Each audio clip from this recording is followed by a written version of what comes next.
Hello my friends, this is Splish. I hope you enjoyed that first clip when it comes to me playing almost like a bush Wookiee in Call of Duty Vanguard, playing as a sniper. Okay, this happened also. I think I had 2 crashes or freezes, whatever have you, playing on PC, now coming back into the game again to do this video. Isn't that just sweet?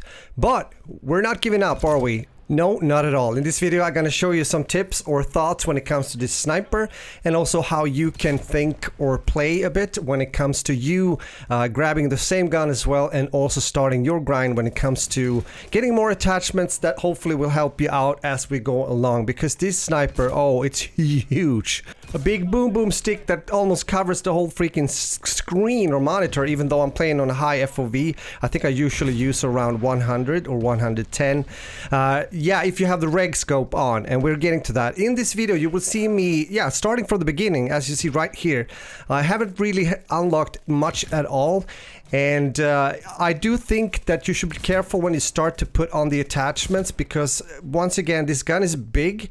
It's also very, very slow when it comes to the ADS, aiming down sight time. That in combination with the fact that the fire rate is slow, it forces you to play in a certain way, and we're getting to that, at least for now when you don't have so much attachments unlocked. But it does more than that to make it even harder, and it starts to make me think if Sledgehammer doesn't like snipers at all. I don't think that's the case, but the gun kicks really hard when it comes to recoil. I don't think I've ever seen this kind of recoil on a sniper before. So that means that you have 3 things to think about, once again, especially when you're starting out, and that is the slow ADS, the slow fire rate, and also the recoil of the gun. So 3 components to think about, and it takes some time to actually get used to that if you haven't been sniping like this before, especially if that's the case. So my advice to start with is actually to go into private match. And you can make it maybe 3 classes, or at least 2, where you have 1 class that looks almost like this.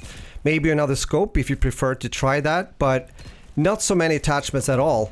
So you can see how it is and how it will feel when you try out the gun for the first time against real players. And in contrast to that, you can have another class where you take advantage of most of the attachments, especially once again mentioned the ones that gives you fast ADS time and also makes it possible for you to shoot as soon as you stop moving. Those kind of things will be crucial, because don't think about the damage. This is a cannon in your hand, so you will be granted more or less one-shot kills. I don't know how it will be affected when it comes to the Serpentine. I think that's what it's called, isn't it? The new perk, by the way, that reduces damage when someone is running towards you. I think that's just a stupid thing to put in a game overall, but okay, we just have to live with that now. So do as I say, go into private match and play against bots and try out what I just said. For me, it helped. I knew what I was expecting when I got into public matches. Usually I don't need to do that anymore. I have been playing as a sniper in so many games and so many COD games, so I know most of the time what to expect, and especially also my kind of attitude when it comes to the gameplay when I start off with a new gun. But in this case it is special, and that's also why I'm doing this video. And as you see here, I'm playing on one of the newer maps, and we're getting to that now as well. Well, actually there's 2 kind of, you might say, new maps. I'm saying kind of new because one of the maps are called Radar, and it's actually a remake from World War III, a map called Dome, and I think it plays well. It looks good, so good job right there. Paradise, though, as you're watching right here in the video, is not that popular from what I've heard, and I can't kind of understand why. It's pretty wide open map, and it doesn't really work that well for some game modes. But on the other hand, for you now ranking up this sniper, the tank sniper, it can actually be ideal. Because usually I would say, oh, go into shipment or Das Haus and rank up weapons, you know, fast paced, you get a lot of XP, hopefully if you play well and whatever have you. But with this gun, playing like this, as you've seen initially, right now we're getting into clips where I've actually gotten some more attachments and another scope and that kind of stuff. But even so, it's slow, and you just have to adapt your playstyle with the gun more than anything else. So in that case, once again, Paradise, as you see here, can be a good choice of a map. I think the objective game modes like Domination and also Hardpoint plays pretty well for you when you're starting to rank up this gun.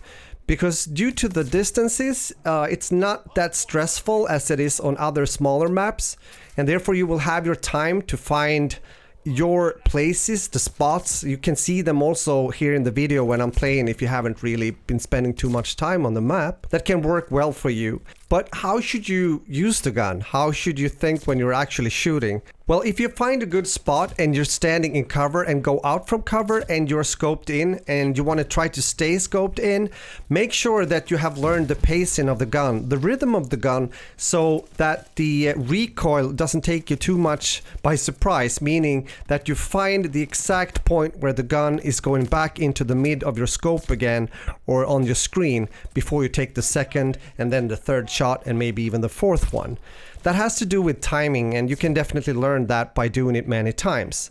The second scenario is of course close combat, and that is a bit trickier due to everything I've said about the gun. You might get the first guy with a quick scope, but if you're gonna get the second as well, you have to almost force the scope in even before it has gone out, if that makes sense. That's how much you have to push the gun.